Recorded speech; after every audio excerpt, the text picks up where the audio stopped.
Hey guys, this is Jamie. In case you're wondering what happened to my face, this happens when I don't do makeup for a while. Thank you. So today we're going to be talking about beauty and boldness. And I think it's a subject which pretty much, if you're a dude, it comes to you whether you're ready or not. So, being a trans guy, obviously, I get mostly my boldness from T and genetics. And I had to look at like my family, and I was honestly expecting that I wouldn't get bold. But T had other plans for me. And then I realized, yeah, by the looks of it, I'm gonna go into my granddad's path, who was bold around the age of 30. And as you can see, it looks very... Well, that's the thing. Like, it's interesting because we don't really see boldness as sort of like a good trait, so I was gonna like casually say, yeah, it's looking grim for me, I'll be bold soon. And in general, kind of embracing the fact that I'm bolding was really hard. Specifically, like, if you go online, there's obviously a lot of communities, and the notion is pretty much to keep your hair. And everyone goes like, oh wow, you had an impressive hair transplant, whatever, blah blah blah. And I'm not here to say hair transplants are not a good idea, because, I mean, if it's something very important to you, you can do it. And there's nothing wrong with it. And it's something even I consider as well. But right now I'm just not sure, like, do I want to do it? Do I not want to do it? And right now, obviously, with the fact that I have fall on the horizon, I'm more kind of looking forward towards that one rather than fixing my hair. But in general, I kind of grew up, I guess, hearing from my grandmother and other people like, oh no, that guy's bold, therefore he's ugly. And I kind of had that correlation for a really long while. And I still sometimes do. Sometimes I'll go into the mirror and I'll be like, fuck, I'm bold. Or, you know. And I guess the whole thing, at least in my case, it stems from the fact that I get nervous about aging. And it's something that I got pretty much from comments here and there. So, yeah, I kind of feel nervous about going bold. I feel like I'm just gonna accept it eventually, but I think the worst part about going bold is when you are getting bold.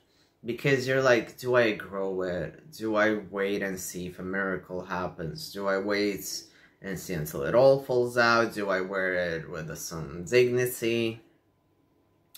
And that is something that really kind of grinds my gears, because at the end of the day, I actually have no idea what I want to do. And also because, like, I cross-dress sometimes. I usually cross-dress in wigs. I start thinking, maybe I should get, like, a male wig or something. And, or, like, maybe I should wear a wig, like, all the time. And, obviously, I'm friends with, like, and I talk to certain drag queens, so, obviously, they're like, yeah, just put in a wig, forget about it. And I don't know. And also, like, I've been going through Reddit, obviously, so I feel like there's a lot of pressure when it comes to hair and men, which is really weird, and expectations, because obviously men are more prone to lose their hair because of tea. And in general, I feel like hair is such a weird social norm we're kind of obsessed with.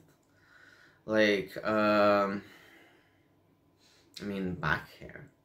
Like, who gives a fuck about back hair? Like, I remember I caught myself thinking, like, oh yeah, I'm getting back hair, I need to wax it. And then my partner was like, why would you wax your back hair? And I was like, yes, that's a good question. So we kind of have also, I understand that, specifically when it comes to women and trans women specifically, it's very sort of crucial to be completely sort of like hairless. And cis women as well, but obviously I talk more about trans issues, so I'm going for a trans angle here. But at the same time, it's just really weird because we assume that certain hair must be longer, certain hair must be shorter, certain hair must exist, certain hair must not exist. And even when it comes to hookups on Grindr, like I've had a bunch of people say, you're very hot, but you'd look even hotter if you'd like be completely waxed. And up to the point, like, me and my partner went to a holiday and I was like just browsing Grindr for the memes. And I got another cross-dresser to message me. And they were like, if you wax yourself entirely, I will fuck you tonight. And I was like, I'm not doing that just for one night.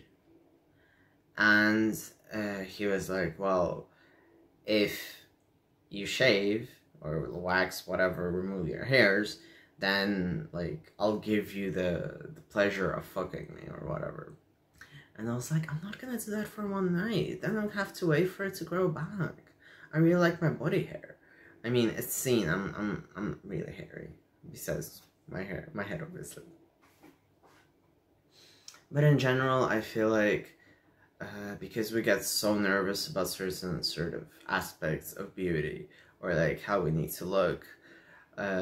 In my case, for instance, I always feel like I should look polished. No matter how bad I look, no matter what's happening, I need to look polished. It's for myself, I just feel like it. When it comes to other people, they feel like, or other trans guys, like, I need to do A, B, C, D, E, F, or like, I can't look femme, I can't look flamboyant, and stuff like that. And in general, that was kind of like the second subject I had in my head, like, that we have really weird expectations. And in general, I think a lot of people sort of, now that we discuss it more and we try to break down the boxes of what is expected from us, from our gender, regardless whether we're trans or not, we just want to wear what we want to wear at the end of the day. And yeah, probably I wouldn't wear this in the street, and that is a shame. That is a fucking shame. Because I wish I had more guts to just like walk out like this carnival on my face. So yeah. But back to Baldness. I just feel like everyone's just really insecure. And obviously there was a sort of internet period where it was really, really sort of cool to thrash yourself online, to say that like certain things about you are not good.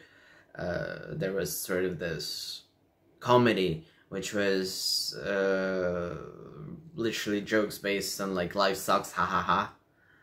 And then you'd reblog it or retweet it to make it relatable, and you'd think it was relatable, and sort of like this doomer memes. And I think they kind of died off. But at the same time, it could be the case where I just unfollowed everyone who would do them because I felt highly uncomfortable, because I was going through depression, and seeing depravating, sort of like self-criticizing things was something I didn't want to see. And I already struggled with depression, so I didn't really want to hear more of it. Now, if we're gonna go talk back about Baldness, I think it just also stems from the fact that we just have this expectation of how we should look, and for some reason it's hair on dudes most of the time. I mean, unless you like Jason Statham, but he's not exactly my pinnacle of cuteness in a man, beauty in a man, but yeah. But at the same time, like, for instance, it helps me because, again, I look up to drag queens a lot. Like, Trixie and Katya being bold. A lot of drag queens are bold, and then they just wear wigs. But at the same time, I also find it really interesting that they kind of very sort of go for a very femme wardrobe when they're doing drag, and then out of drag, it's kind of meh sometimes.